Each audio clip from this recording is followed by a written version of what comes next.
Ng tanghali Pilipinas.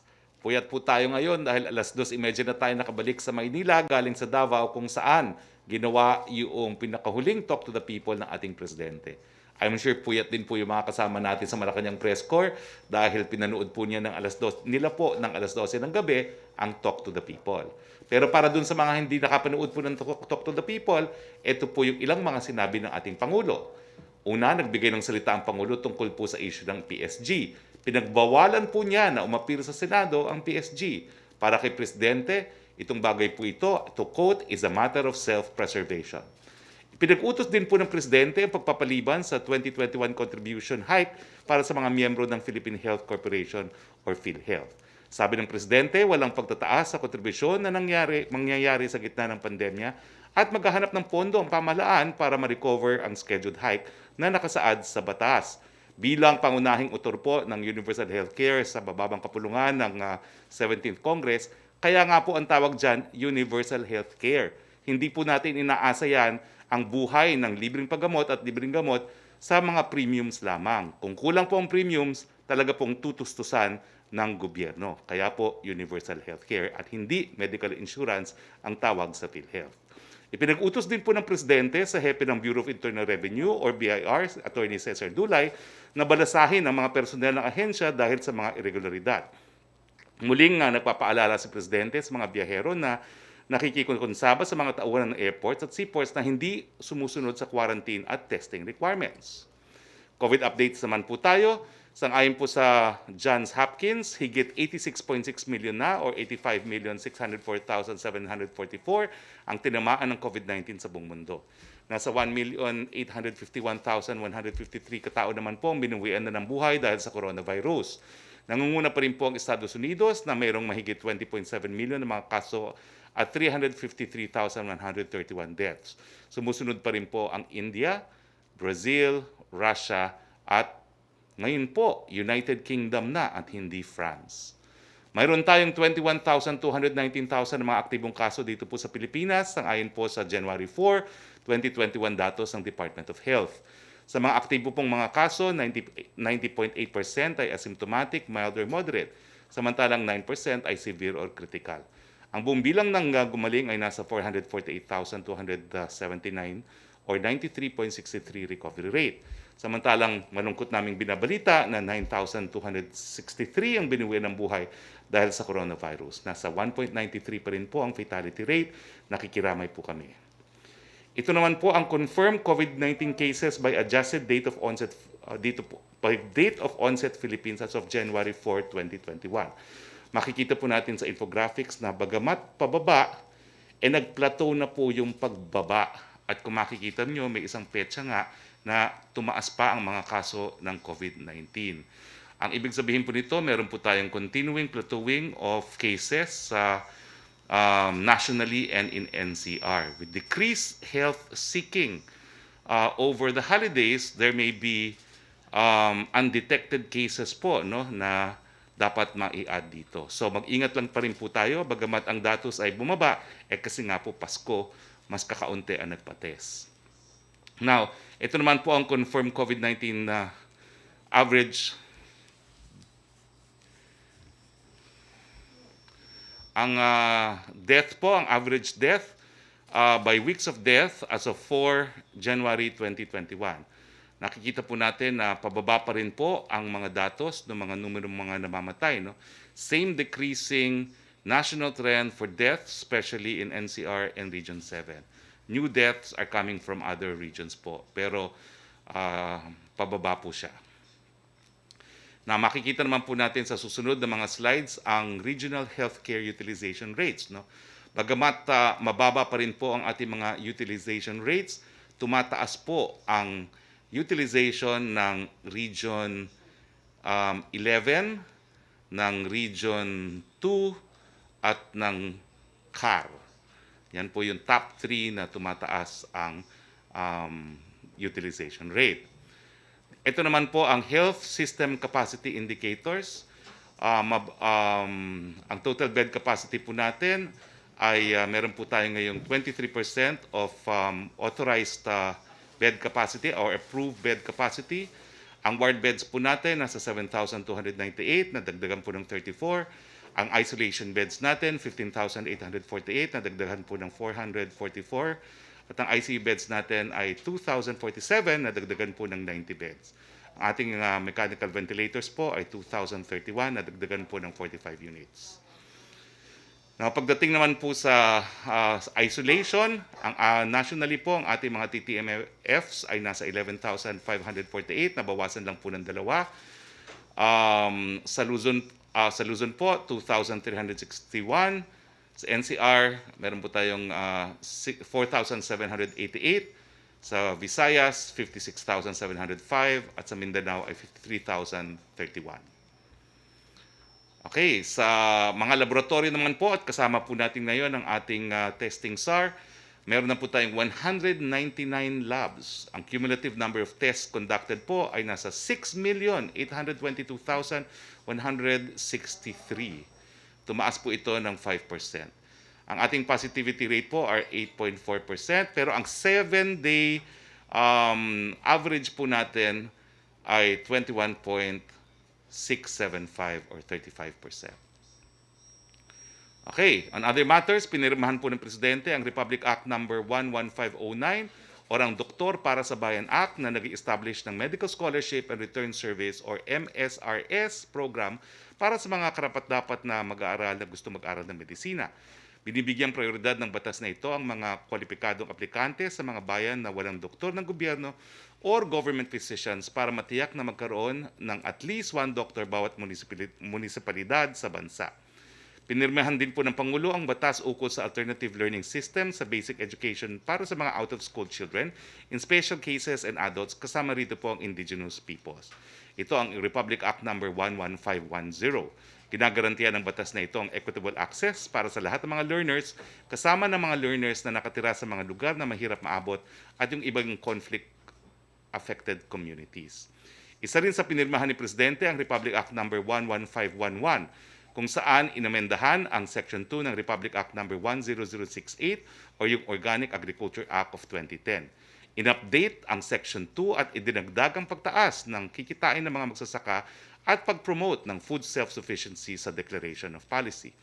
At ang panghuli, pinirmahan ni Pangulo ang Republic Act number 11517 kung saan pinahihintulutan ang Presidente ng Pilipinas na pabilisin ang processing at issuance ng national at local permits, licenses, certification sa panahon ng national emergency. Kasama rito ang pag-accelerate at streamline ng regulatory processes and procedures para sa mga bago at pending applications at renewals ng permits, licenses, clearances at iba pa. Pagsuspinde at pag-waive ng requirements para sa pag-secure ng mga dokumentong aking nabanggit. So ito po yung anti-red tape law. Dito po nagtatapos ang ating presentasyon. Kasama po natin ngayon, walang iba kung hindi ang ating vaccines testing czar na Deputy Chief Implementer din po ng National Task Force. Wala pong iba kung hindi ang ating suke, si Secretary Vince Dizon. The floor is yours, Secretary Vince Dizon. Ano na pong latest sa NTF at sa ating testing initiatives? Maraming salamat po, Spokesperson. Happy New Year po sa ating lahat. Magbibigay lang po tayo ng maikling update tungkol sa mga kababayan natin na sa kasulukuyan ay require nating mag-mandatory 14-day quarantine dahil nga sa pagkalat ng bagong variant ng COVID-19 sa iba't ibang bansa. Unang-una po siguro, bago tayo magbigay ng update, para po maintindihan at maunawaan ng ating mga kababayan, kailangan po nating gawin ito dahil kailangan nating pigilan sa lubos ng ating makakaya ang pagpasok nitong bagong variant ng COVID-19 sa ating bansa. Kaya po mabilis nagdesisyon ng ating mahal na Pangulo na mag-impose po ng mga travel ban at ng mandatory quarantine na 14 days sa lahat ng mga Pilipinong umuuwi at pati mga dayuhan na pinayagang pumasok galing sa mga iba't ibang bansang merong bagong variant ng COVID-19 para mapigilan ang pagpasok. Sa kasalukuyan po, meron na pong 21 na bansa na nakikita nyo po ngayon. Ito ang listahan ng mga bansa na kailangang mag-mandatory 14-day quarantine pagpasok nila sa Pilipinas. Pero inaabisuhan po sana natin ang lahat ng ating mga kababayan na manggagaling sa mga bansang ito, kung hindi naman po importante at urgent ang inyong pag-uwi, baka po mas maganda ipagpaliban po muna ang inyong pag-uwi sa Pilipinas para na rin po hindi ho kayo mahirapan at kailangan mag 14-day quarantine. Pero kung kayo po talaga ay kailangan umuwi, pasensya na lang po, inihingi po natin ang inyong pag-iintindi at pasensya, kailangan po talaga natin gawin ito. Pero pipilitin naman po natin na maayos at mabuti naman po ang inyong kalalagyan kapag po kayo ay nagmamandatory 14-day quarantine. Meron din po tayong update. Simula po nung nag-ban tayo, no, nung December 22, nagsimula sa bansang United Kingdom, 3,684 na po ang dumating simula December 22 hanggang January 3. 74 po ang nagpositibo base sa ating testing at 3,610 naman po ang negative. Ang positivity rate po noon ay 2%. Mababa naman po siya, pero hindi po talaga nating kayang itaas ang risk para sa ating mga kababayan dito sa Pilipinas. Kaya po talaga kahit na po mag-negative, kailangan pa rin nating i-quarantine ang ating mga kababayan ng 14 days. So ang mga specimen po na ito na nakuha natin sa ating mga kababayan na nanggaling doon sa 21 countries ay pinadala na po natin sa Philippine Genome Center ng UP, sa RITM, at sa RITM para po pag-aralan ito para malaman po natin kung meron pong new variant dito sa mga nagpositibong 74. Magbibigay po kami ng madalas na update tungkol sa lagay ng ating mga kababayan na inaalagaan po natin ngayon. Meron din pong mga issue na lumabas, no, tungkol sa accommodation. Nais po namin lang klaruhin ito para malaman ng ating mga kababayan, lalo na yung mga may planong umuwi. Pwede pong libre ang pipiliin nilang hotel, pero po kailangan po magstay sila sa mga hotels na napili na po ng ating Bureau of Quarantine at ng ating task force, no? Ito po ang mga example ng mga libreng hotel. Ito po ang Nice Hotel sa Caloocan dito sa Manila. Meron din man po tayo yung Summit Ridge sa Tagaytay, libre din po ito. Canyon Cove sa Batangas, kasama din po yung Canyon Woods sa Tagaytay. Polonia Hotel sa Pampanga para sa Region 3. Pero makikita nyo naman po, hindi naman po ito 5-star hotel. Dahil syempre po, no, hindi naman po kakayanin ng gobyerno natin na mag-provide ng 5-star hotel accommodation. Pero ina-assure po natin ang ating mga kababayan na ang lahat ng mga accredited hotels ay malinis, maayos. At kung meron pong mga problemang nararanasan ng ating mga kababayan ngayon, sana po report nyo lang po ito at tutulungan po natin kayo at a-actionan po natin ng mabilis ang mga problemang may encounter nyo sa mga hotels na ito. Ngayon, kung meron naman po tayong mga kababayan, lalo na po yung ating mga non-OFW na umuuwi, pwede naman po kayong makapili ng mas magagandang hotel, pero ito po ay kailangan bayaran nyo na po ng buo at hindi na po kayang sagutin ng ating gobyerno. Halimbawa po dito ay ang Ascot sa Makati, ang Discovery Primea, mga 5-star hotel po yan at 4-star hotel. Ang Conrad Hotel sa Pasay City. Ang Seda sa Vertis North sa Quezon City. At meron din po tayo sa Tagaytay, yung Quest Hotel sa Tagaytay. So, total po 120 hotels po tayo ngayon. Meron pong mga ipoprovide ng gobyerno ng libre, mga 2-star at 3-star, pero yun naman pong mga 4-star at 5-star, kailangan pong bayaran ng ating mga kababayan. Last na lang po sa testing, nasabi na rin po ni Spokesperson, nasa 6.83 million na po ang test natin, halos 7 million na tayo, and very confident po tayo na maaabot na natin sa loob ng first quarter ng 2021, ang 10 milyong target nating test na tinarget natin nung nakaraang taon. Maraming salamat po at sana po tuloy-tuloy lang ang ating pag-iingat. Kagaya po ng sinasabi ng ating Pangulo at ni Spokesperson, mask, hugas, iwas. Maraming salamat po. Maraming salamat, Secretary Vince Dizon. Ako na po siguro una magtatanong, no? Yung saliva test po na mas mura, kailan po kaya yan magagamit, no? Dahil alam naman natin na palagi nagrereklamo rin ng PRC dahil doon sa hindi nababayaran na PCR test nila, mas makakatulong po itong saliva test dahil ito po ay napakamura, no, compared sa PCR test. Kailan po kaya ito mapapatupad? Alam niyo po, last year pa po yan, sinubmit sa ating mga regulatory agencies para i-approve ang ating at i-validate itong prosesong ito.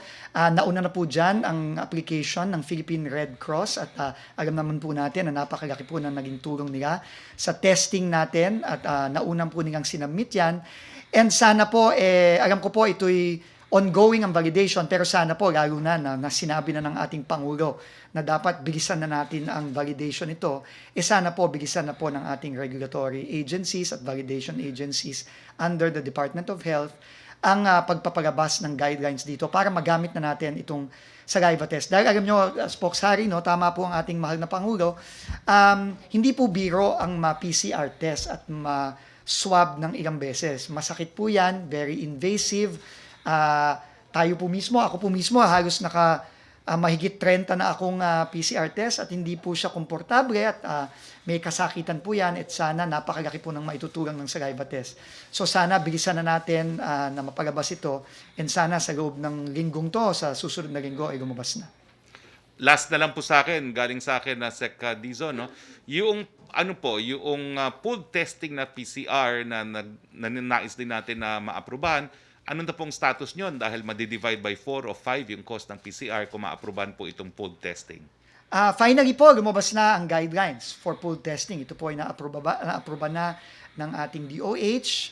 At ngayon, siya ay pools of 5, 5 specimen kada test. So makakatipid po tayo, no? 5 specimen, so divided by 5 yung magiging cost na lang ng PCR test kapag ito ay papasok sa guidelines.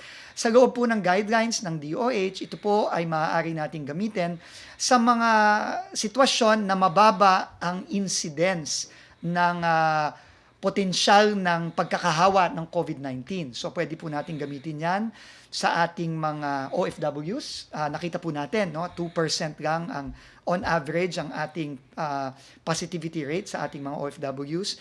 Pwede din po yung gamitin natin sila sa ating mga areas na mababa ang positivity rate.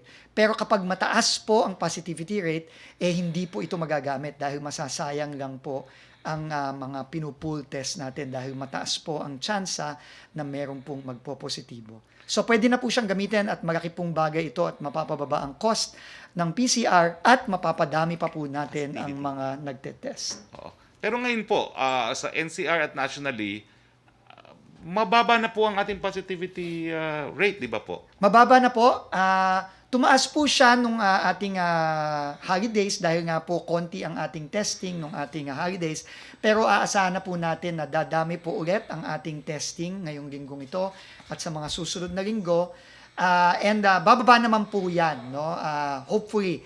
At, pero tuloy-tuloy pa rin po tayo sa mataas na testing natin. At pipilitin pa nating pataasin yan, lalo na ngayon na approve na ang pooled testing at hopefully sa mga susunod na araw at linggo, ma-approve na rin ang saliva test. Maraming salamat, Sec Vince Dizon. At ngayon naman po, pumunta na tayo sa ating open forum with our colleagues in the Malacanang Press Corps na equally puyat. Yusek Roque? Okay, good afternoon Secretary Roque and good afternoon din po kay Secretary Vince Dizon. Tanong po mula kay Rosalie Cos ng UNTV. Batay po sa mga pahayag ng Pangulo daw kagabi, tutul siya sa pagdinig o gagawing investigasyon ng Kongreso sa PSG vaccination. Ibig po ba nga sabihin, ititigil na rin ang ginagawang investigasyon ng NBI, AFP at FDA kaugnay nito? At ligtas na ba ang PSG personnel sa anumang pananagutan? Yan po ay desisyon ng iba't ibang ahensya ng gobyerno, no? Kagabi po, bagamat 11:30 na kami umalis ng Davao, kasama po namin sa eroplano si General Jess Durante, ang hepe ng PSG. At ang dahilan kaya siya umuwi ng Maynila ay dahil po sa investigasyon ng AFP. Pero ngayon lang po, napanood ko sa Laging Handa yung spokesperson ng AFP, si General Arevalo, na nagsasabi na hindi na raw po itutuloy ng AFP ang investigasyon. No? So yan po ay desisyon ng iba't ibang ahensya. So pakitanong lang po sa NBI, pakitanong sa FDA kung magtutuloy pa sila ng kanilang investigasyon. Second question po ni Rosa Licos, maaari raw maglabas ang FDA ng special permit para sa PSG hinggil sa paggamit ng COVID-19 vaccine na wala pang emergency use authorization. Inutusan ba ng Pangulo ang FDA na gawin ito kahit tapos na ang vaccination? Kung hindi, ano ang gusto ng Presidente gawin ng FDA hinggil sa PSG vaccination? Ang Presidente po, wala. Tinanong lang ng Presidente kung may paraan ba para magamit, for instance, ng PSG, no? Dahil hindi naman lahat ng PSG naturukan pa. So wala pong gusto mangyaring Presidente, pero if I were to be asked for an opinion ng PSG, I would seriously advise PSG na sundin yung sinabi ni Yusek Domingo, mag-apply ng special permit nang sa ganun maturukan yung lahat ng miyembro ng PSG. Thank you, Secretary. Trish Terada, please, of CNN. Hi, good afternoon, Secretary. Sir, clarify ko lang po yung dun sa gag order ni Pangulo sa PSG pertaining to the investigation. Kasi nabanggit niyo po kanina na it's up to the agencies kung itutuloy nila investigation. But should they continue or proceed with the investigation, papayagan po ba ng Pangulo yung PSG na lumahok dun sa probe, for example, ng NBI or FDA? Well, una-una, there's no gag order. The President has said that he will invoke executive privilege and forbid his security group from attending the Senate hearings. That's not really a gag order. No? Now, as far as the other agencies of the executive branch are concerned, as I said, that is at the discretion of the investigating agencies. Mm-hmm. So kumbaga sir, the order only pertains dun po sa Senate investigation, but they can still participate dun po sa NBI and other agencies who may be doing the investigation. Tama po ba? If the agencies so decide to proceed with the investigation, I don't see any reason. As in fact, sabi ko nga, kasama nga namin sa eroplano si Jess Durante and he was going to appear in the AFP investigation, which did not push through anymore. Mm-hmm. All right. Sir, why did the President suddenly take back his statement na binanggit niya po noong December 26, which briefly lang i-mention ko, sir, na he said halos lahat ng sundalo natusukan na, I have to be frank, I have to tell the truth, I will not foist a lie. Sabihin ko sa inyo, sinabi niya po directly kay Director Domingo na sabihin ko sa iyo, marami ang nagpa-injection dito sa Sinopharm. And last night, he said he doesn't really know if the PSG were injected with a vaccine. So ano po talaga, sir, yung kumbaga alam ng Pangulo about this? Ang alam lang niya after the fact, na nagpaturok na sila. Pero hindi po nagpaalam, hindi nagbigay ng consent. Nabalitaan na niya na maraming nagpaturok, kaya sabi niya, say la vie, kung gusto nilang gawin yon para sa kanilang buhay at para magawa ang katungkulan nila, decision nila yon. Mm-hmm. Sir, with regard to the argument of self-preservation, does this mean that anyone who may have access to the vaccine, regardless if it's authorized or not, may use it so long as it's not up for sale or not advertised and they won't be held accountable for it? No, the context by which the President said that pertained particularly to PSG alone. So hindi po yan magagamit sa lahat ng sitwasyon. Sinabi po ni Presidente, yan po ay self-preservation ng PSG dahil sa kanilang katungkulan na kinakailangan protektahan ng Presidente at hindi nila magagawa yun kung hindi nila po protektahan ang sarili nilang mga buhay. Sir, on another topic, reaction lang po dun sa sinasabi ng Okta Research Survey saying that only 25% of the respondents, or their respondents at least, are willing to be vaccinated. I cannot respond because I do not know the methodology and I do not know about the track record of the entity that conducted the survey. I have not even seen that survey.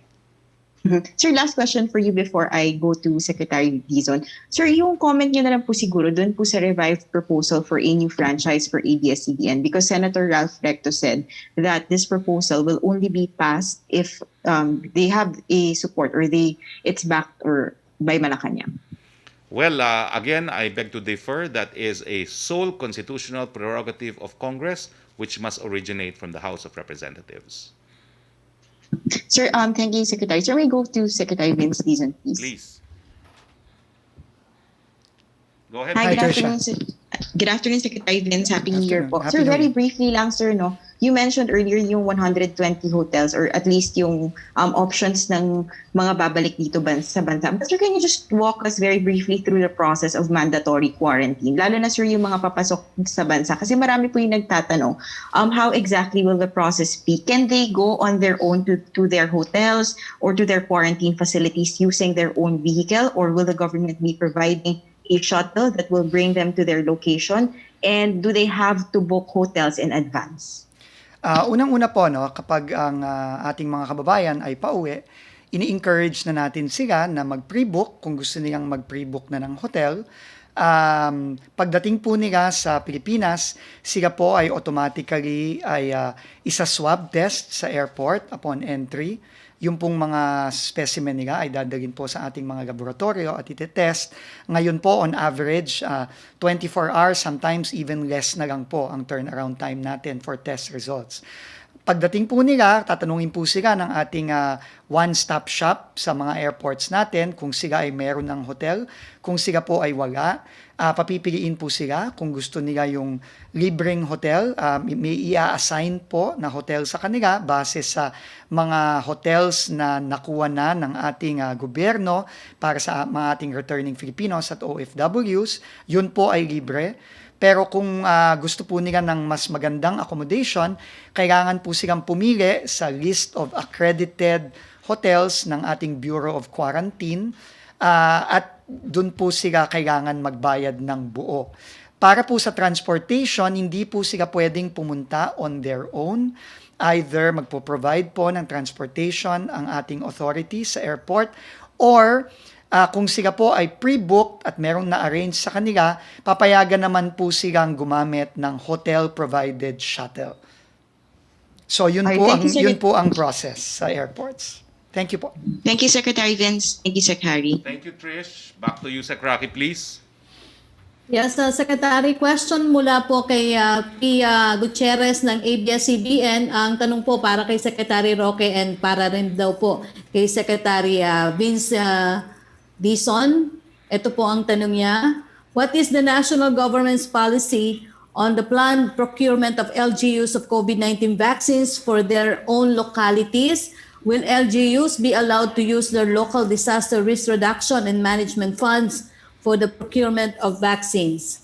Si Secretary Vince po muna.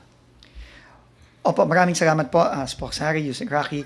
Para po sa ating mga local government units, no, unang-una po, napaka-importante po ng role ng ating mga LGUs.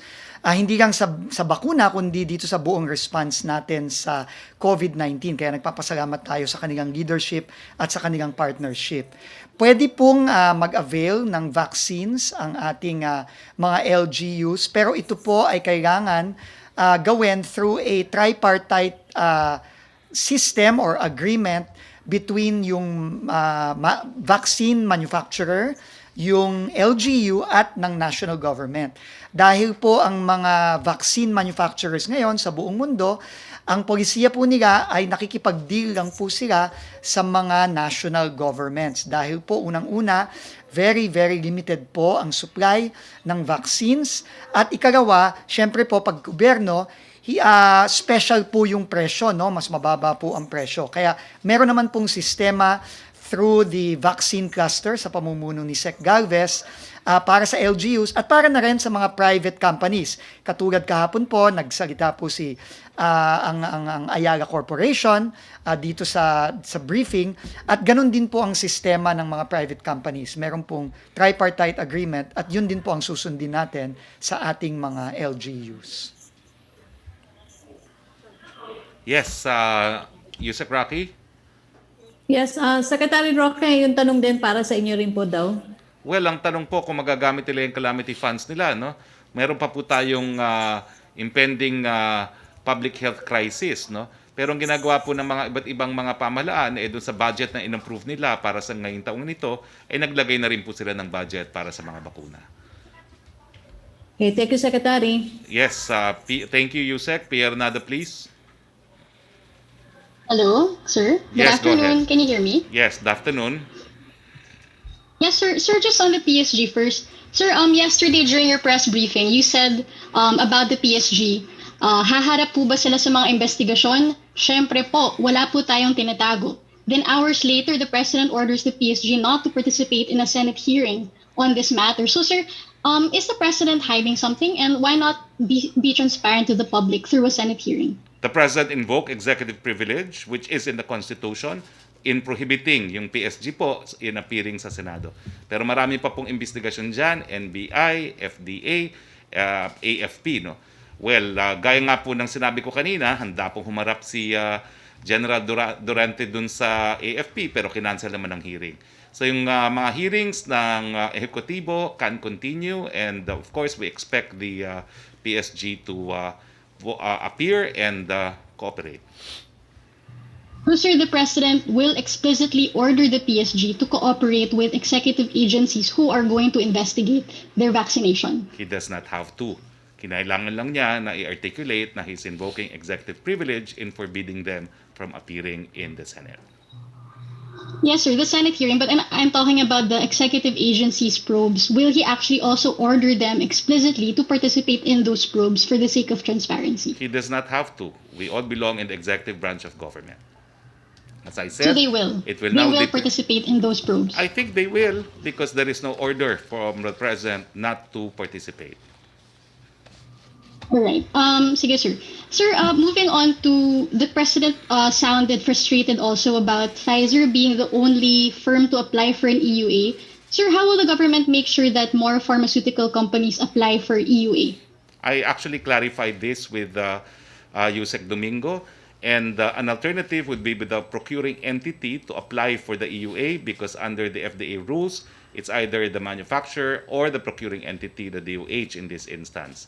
In which case, if the DOH will apply, then we would need the assistance of our diplomatic missions in the place where they're manufactured to present or to procure the necessary documents and data that will be required by the FDA. So, sir, do we have a timeline on which pharmaceutical firms we will expect to have an application for an EUA in the coming days? Right now, we're expecting in a day or two, I believe, another Western company to apply for an EUA. Let's hope that they will, because that's the declaration of Yusek Domingo himself and Secretary Galvez. As to the rest, I have made a suggestion that the procuring entity should take steps to apply for the EUA itself, so that the others can already export their vaccines and we can use them here with an EUA. You have to understand that there's probably 100 plus countries right now, and in all these jurisdictions, you are probably required to apply an EUA, and I see no reason why they should in fact prioritize the Philippines. Now, that's why there is that provision in the FDA law which allows the procuring entity itself to apply for the EUA. Sir, lastly, the President yesterday said that the PSG should be considered an exception to the list, yung priority list for vaccines, because their job description daw requires them to mingle with the crowd, etc. But sir, how about, sir, the health workers? I mean, don't they actually merit more of an exception, because they actually face COVID-19 every day? It's their job to be on the front lines in the health sector. So sir, how about this? Like, what is the President's priorities? Is it for the health workers or for his PSG? And will the President, I don't know, find a way to make sure that the vaccines get to the health workers first and not necessarily his PSG first? Pia, your question is misleading, because the vaccine used on the PSG was not paid for by using public coffers. If public coffers are used, then the priority, as we have spelled out, will be implemented. First priority will be medical frontliners. So nothing has changed. The list of priorities remain, but I add that the men in uniform from the police and the armed forces also form part of the first list of priorities. Will the President ask for a special permit from FDA for health workers, even a small group, like maybe identify the most vulnerable health workers? I don't think it's necessary, because we're taking steps to ensure that the vaccine will come very soon. Okay. Thank you, sir. Thank you very much. Pia, we go back to Yusek Roque, please. Yes, Secretary, thank you. A follow-up from Laila Salavere of Inquirer. Given though the President's warning to the Senate and directive to the PSG, what happens to the other probes being conducted by the NBI and FDA on the use of an authorized COVID-19 vaccine? Will the PSG no longer cooperate with these other inquiries? Will Malacanang honor and abide by the findings of these other bodies should it find the PSG liable for the vaccination? Yusek Roque asked and answered.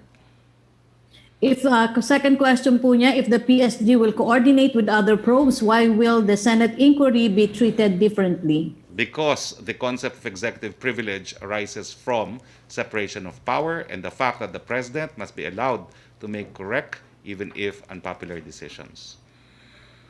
If the palace says the PSG vaccination is justified, why is he still reluctant to disclose the source of the vaccines? Because he simply does not know. From Joe Montemayor of Malaya, since the NBI daw po is investigating the PSG vaccine mesh, should the Senate and House be investigated also for the alleged use of unlicensed vaccines after Senator Lacson and Representative Romualdez were previously reported to have been vaccinated? That's a matter for both the Senate and the House to decide. Hindi po naghihimasok sa mga bagay-bagay na yan ang presidente. Question from MJ Blanca Flor of Daily Tribune. Does the President's pronouncement last night send a message to the FDA, Customs, and NBI's Special Action Unit to stop its investigation on the use of unregistered COVID-19 vaccines by the PSG? Malinaw po mensahe ni Presidente para po yan sa Kongreso. Second question po ni MJ Blanca Flor. Granted that the PSG vaccinated themselves to protect the President from being infected with COVID-19, the smuggling vaccine and illegally administering merit an investigation too? That's asked and answered na po. In fact, that's been asked and answered for at least 4 press briefings already. Let's move on, please. Okay, ang question po ni Virgil Lopez ng GMA News Online, nasagot niyo na, Secretary. Ang second question niya, may we get daw po details sa President Duterte's meeting with MNLF founding chairman Nur Meswari in Davao City yesterday? Again, I was not privy and probably covered by executive privilege. Thank you, Secretary. Okay, so meron pang question sa Yusek. Wala na kasing magtatanong Secretary, online. meron pa pong may tanong pa rin po. Akala ko po si Melo ako niya. Okay. Diretso ko na, Secretary. Yes, please. Tanong naman po mula kay Melo Acuña ng Pacific Daily. Do we have exact figures na po about the Chinese POGO workers in the Philippines? Has the government instituted a mechanism to find out where they are? What mechanisms have we to find out if they are overstaying? I do not have the numbers, but I could inquire from PAGCOR because they are the regulatory body. But I do know, malaki na po ang nawalang mga POGO. Marami na pong umalis sa ating bansa. Question from Ace Romero para po kay Secretary Roque.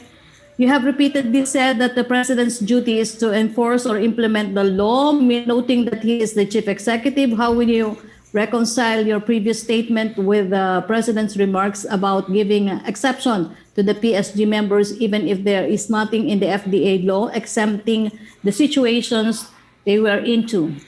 Well, alam niyo po, hindi na ako magdadagdag, hindi na ako magbabawas. Ang sinabi po ni Presidente, self-preservation yan, naintindihan niya, and he appreciates it, full stop.